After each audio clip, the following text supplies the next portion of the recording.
Attention, please. Eastern Airlines Flight 19, now ready for departure. Welcome aboard the Walt Disney World Express monorail. Now, ladies and gentlemen, we're entering the vacation kingdom of the world. There's enough land here to hold all of the ideas and plans we could possibly imagine.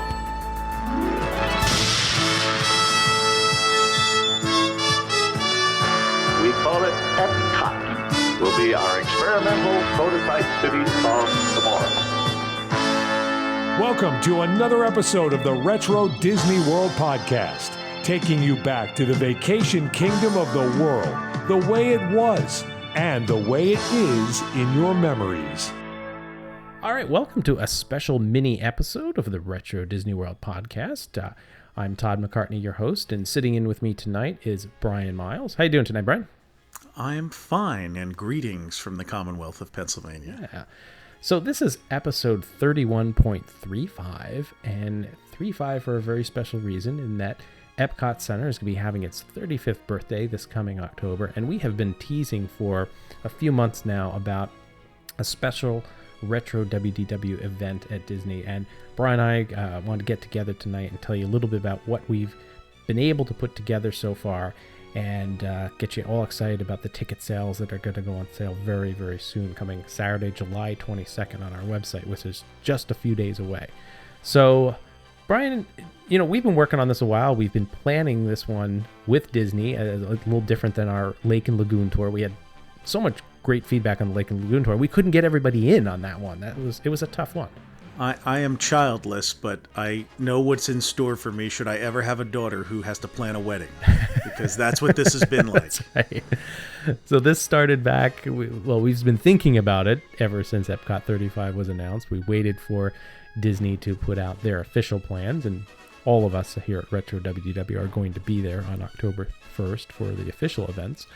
And we've been working with Disney's event services and working to put together something in Epcot where we could bring a whole bunch of different things together for you, and also in a venue where we could get a lot more people together rather than only the 6, 7, 8 that we had on a boat at a time. It was a lot of fun, but it was a little disjointed, and we didn't get to spend a lot of time with our fans. So we put a lot of different things together. So we'd like to take the opportunity tonight to go over these different things and what our plans are, how you can get tickets, and what we've got in store. So, Brian, you want to go over a couple of the different highlights here? Talk about. Let's start off about telling you when and where it's going to be. So, on Epcot's birthday eve, which is Saturday, September 30th, this will be an evening event that will begin at 6 p.m. In Epcot and run through 8 p.m. So a 2-hour event. And we'll have, it'll be at one of the private lounges in Epcot. And once we've confirmed which one it's going to be, we'll let all the ticket purchasers know. But it's going to be a unique space that a lot of you will not have seen before, that should excite you. Yeah, absolutely. And as Brian said, once we know, we're going to let everybody know about that and tweet it out, and we'll definitely get a lot of people excited for that. So it's definitely is an exclusive location. I know I haven't been there yet, so I haven't been there either. Yeah, so we're looking forward to it. But we have a headliner, if you will. We are going to have our first headliner. Our first headliner, right? Yeah. So the more to come, as we'll talk about in a little bit. But we're going to have Disney legend Tom Nabby. He's going to join us for Q&A and some remarks about the construction of Epcot. He's also going to do some photo and autograph opportunities with everybody. And we're also going to do a way that you can purchase his book and possibly his pins ahead of time and pick them up there at the event and have him sign them. But he'll talk a little bit about the planning, construction, and operation of EPCOT Center and some of the history, and go through that. And we are working on some other individuals that we hope can join us, and as we confirm those, we will certainly let everybody know. So it's not going to just end there at Tom. We hopefully have plans to add additional panelists to the Q&A session. Now, that said, if you had the opportunity to just spend an afternoon with Tom Nabby, it would not be an afternoon wasted. He's a fascinating guy with endless stories from a 40-plus year career with the Walt Disney Company and in the theme parks specifically. But we're working on some heavy hitters there to round out the panel. Exactly. As it is. So, Brian, the next one is a gastronomic delight that we've been very excited about. I know you and I on this. We've been sharing ideas. I will take credit for this idea. Yes, this is all you. But we'll have an edible recreation of one of Epcot's historic birthday cakes. And for those of you who... we talked about it on, I think, one of the anniversary shows or something. But one of the things that they used to do is they would have these phony cakes, these oversized cakes at the entrances to the parks during anniversary years, both the specific park anniversaries or the resort anniversary or Mickey's 100th birthday or whatever, there was always something. I'll get 15 emails. Mickey's not 100 yet. I know. So, there's the point being that they would do these cakes, and then often they would be accompanied by an actual edible cake on the actual anniversary that they would hand out to people in the parks. You get a slice of, Walt's 100th birthday cake and whatnot. I think in one of the episodes we talked about that too, because JT was enamored by the fact that some people kept the plates, right? And you can find them on eBay every now and then. Bags that they'd put like a doggy bag. They'd put your cake in. Yeah, take it away. Give it to you. And they expected most people to eat it right there, but some people would take it home and freeze their slice of cake and whatnot. You can't eat it a year later. You can't beat that stuff. So we'll have an edible recreation of one of these historic birthday cakes that you will actually be able to eat, and we will eat that day, of course, after we sing Happy Birthday to EPCOT Center. Absolutely, that's right. We also are planning a visit and a photo opportunity with a very rare Disney Epcot character. So we're not gonna let anyone know who it is just yet, right, Brian? Well, we should tell you who it isn't. That's right. Because we tried really hard to get the rainbow spacesuit, any one of the Mickey, Minnie, Donald, etc., all of those costumes, as well as Big Figment. The Big Figment that used to meet back in the early 2000s. All of those costumes have either been archived or destroyed, sadly. Very sad. But we tried very hard. So we came up working with Disney with a really, I think, good and appropriate opportunity for everybody to meet a character that does not meet regularly, that hasn't, to my knowledge, met in, I think the last time I could find somebody was a cast event in 2013. So, right. But it's not a common meet and greet. So it should be an exciting thing plucked from Epcot's history. That should excite all of you. The character will be revealed on that evening when we're there. We will introduce the character, so we'll save that one in suspense. Now, Brian, you and I got to know each other because of films. So one of the things that we're also going to be displaying is some of these films that we've found over the past couple of years, and some that we have not even shown to anybody yet. It's a great opportunity. Occasionally we would come across a film where we'd say, you know what, we got to hold on to this for something momentous. In fact, just this past month, the beginning of July, for Canada Day, we had this 3 minutes of footage that was shot in the mid-'80s of the Canada Pavilion. The person who did the footage must have been Canadian, because they and when we got the footage, and Todd said, "What do we do with this?" I said, "We save it for Canada Day, July 1st." I said, "Well, you have to let them know the first 10 minutes of the reel was a hockey game." So, well, that's correct. That was correct. It was a hockey game, and then it cuts to the Canada Pavilion, and really interesting footage that parts of the Canada Pavilion nobody shot. No, they're down in the. So if you haven't checked that film out, you should check it out on our website. But so we would occasionally get clips of Epcot. And there's another one releasing. If you're listening to this on Thursday, July 20th, 2017, we're releasing another special one tonight, which is the Mission to Mars film that's coming out tonight, which coincides with actual footage used in the ride for the illusion. Right. So we have a couple of these films that we have saved up. One of them was a very rare Epcot film that has not been in circulation since 1983. We've got a couple private films. And I'll tell you what, private films, Epcot being 1981, 82, 83, 84, film was starting to go on its way out. Video was taking over. It's very rare to find the film that we do. And Brian recently came across a new one that we're going to also debut. Yeah, we have a great lengthy footage shot privately in 1985. So that's one of the films that we'll be sharing that night. They'll be running on screens in the room. And as Todd said, we've got the only restored copy in existence of this 1983 film that promoted Epcot that really no one's seen since then. So two exciting things, and there will more than likely be more, because we'll probably look at our list and say, oh, we've got these other two that we haven't shown anybody yet. We probably hours of Epcot footage. So we'll also be scouring our magical closets and safes, and in my case, my Disney room here in my house, to bring some rare and unique Epcot Center memorabilia and artifacts, and we may have one or two of our guests bring a few things that might strike your fancy as well. So those will be on display for you to look but not touch. I think my plush Figment may be making a visit, but I'm going to put him in a plexiglass case locked. Maybe we should bring our plush Figments and see see who's is in the best shape. That's right. I'm gonna lock mine to my hand and walk around in a purple suit. handcuffed. Exactly. Like, he's not going anywhere. Oh man. So we'll definitely bring all those. But this being a party, we're not just giving a cake. There'll be some light non-alcoholic beverages there, and I'm not being specific because we haven't worked that out. Yeah, we got to work all this stuff out. Yeah.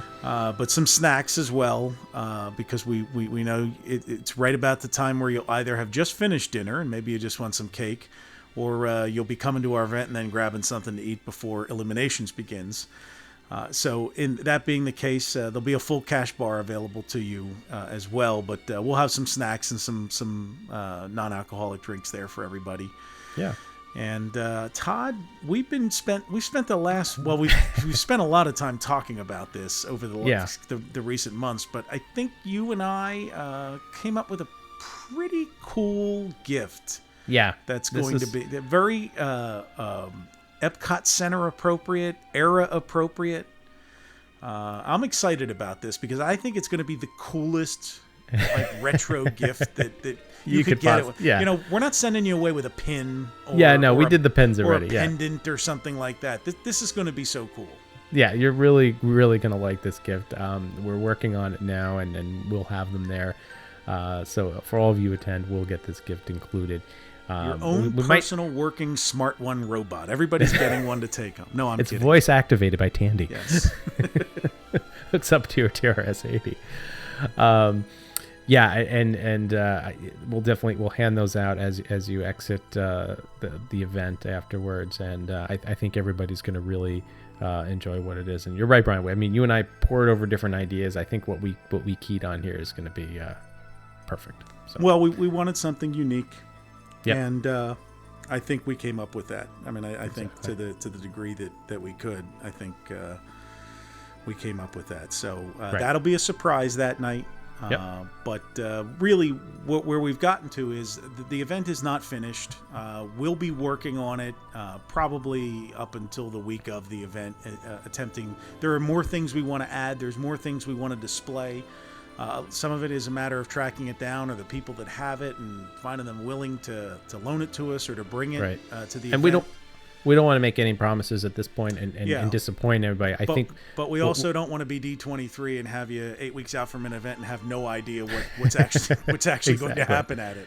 And we think so far we've garnered enough information and to be able to present this list to you, so that hopefully you can look at it and say, hey, you know what, this is going to be a fun event. And you want to be there, and with the knowledge that hopefully we'll have the ability to add more things. And it's going to be a busy 2 hours, but I think it's going to be a lot of fun for everybody. We say all that to you because we wanted to let you know what we're going to be doing at the event so far, and that we're still working on other cool stuff. And hopefully this sounds like a really cool event to you. Mm-hmm. Todd will tell you how much it costs, but before he does that, understand that it's not cheap to throw an event there, and we wanted to do something on property. And so we ended up in the Lake and Lagoon boats last time because it was one of the cheapest things we could do, and we wanted to keep it affordable. We couldn't get anybody to get us a boat. Yeah, we tried to rent bigger boats and everything, and it was just kept running into walls. But so here we're trying to anticipate the crowd and accommodate everybody, and also obviously meet our expenses. Right. Because if we reach a point where we're like 2 weeks out and there's only 12 of you who say, "Hey, I'm coming," there won't be an event. We'll still be there, and you can hang out with us for free, but we won't be doing any cool stuff. Right. So go ahead. So yeah, as Brian said, it's not cheap to put an event on down at Disney, and there's a lot of fees that we didn't expect we would have to incur. Even just the audio and video equipment to be able to do the things we talked about does incur a certain amount of fees and different things. I know it is shocking for everybody to find out that things are expensive at Disney World. That's right. And we want to do this right, and the reason we're putting the tickets up for sale now, obviously about 8-9 weeks ahead of time, which is about the time frame we wanted to do, but giving us the head count and knowing what we're looking at, so that if we do need to add more food or less food or something like that, we've got the knowledge to do that. So how do you buy tickets? What's the cost? When is it? Where do you go? And everything. So here's the gory details. Head over to RetroWDW.com/EPCOT35. That's EPCOT35. And it's going to take you to the page. That's the same page where you're going to be able to buy tickets. That's the same page to get all the information. We're going to keep updated on everything that's going on. So it's an important link if you are going to attend. The cost is $70 per person. It is limited because of the venue restrictions that we're under. We can only fit a certain number of people in these venues. The good news is that there's a lot more room than we had on the boats, as we mentioned earlier, which is really good. That covers all the room rental fee, your food, the gift, Tom Nabby's visit, everything that we talked about, the cake and whatnot, and your gift and everything is all inclusive in that. Tickets are going to go on sale this Saturday, July 22nd at 1 p.m. at that same URL, RetroWDW.com/EPCOT35. And like I said, they are limited. Once the tickets sell out, the system will automatically stop processing tickets, and we will then invoke a wait list. There is a point, too, where we may not be able to accept any more depending on the venues that are available and their actual space limitations, because with food and wine going on, Brian, you and I wanted to have it at the Odyssey, and we could fit a lot of people in the Odyssey, and they would more than happy rent it to us, but they can't right now because of the beer tent that nobody goes to. The Odyssey, American Adventure, the Wonders of Life Pavilion, there's probably 2 or 3 that I can't remember, all consumed by both the food and wine event, and the Gartner Symposium begins the same weekend, which is this gigantic tech event that they hold at the Swan and Dolphin, but it literally spills over into virtually every other deluxe and moderate resort and event spaces. There's even firework reservations that you haven't been able to get for months because of the symposium, and some things are starting to be released. So, there is a limited number. Although there's more than the boats, there's still it's very limited. I mean, knowing the number of people that are going to be there, I'm not assuming everybody wants to hang out with us, but well, let's just remind our listeners too. The boats, I think we sold about 45 tickets or so, somewhere in that. They sold out in 9 minutes. So you might want to set an alarm and be ready. There's more availability this time around, but that gives you an idea of how quickly our event sold out last time. So once again, head over to RetroWDW.com/EPCOT35. And Brian, anything else to add? Well, set your alarm for this Saturday at 1 so that you can buy your tickets. Just know that we are working very hard to create a unique and sophisticated celebration for a unique and sophisticated theme park. So we hope to have you join us on September 30th at 6 p.m. at EPCOT Center. And with that, Brian, take us out. Follow Todd McCartney and Retro Disney World on Twitter and Instagram at RetroWDW, on Facebook at Retro Disney World. And for all things Retro Disney World, including exclusive merchandise, visit us on the web at RetroWDW.com. On Twitter, you can find our producer, Jason Bartell from Deepwater Studios, at JasonDWS. our announcer Andre Gardner at Andre Gardner, and follow our hosts Hal Bowers at Go Away Green, for JT Kuzier at LS1JT, and you can find me on Twitter and Facebook at Brian P. Miles.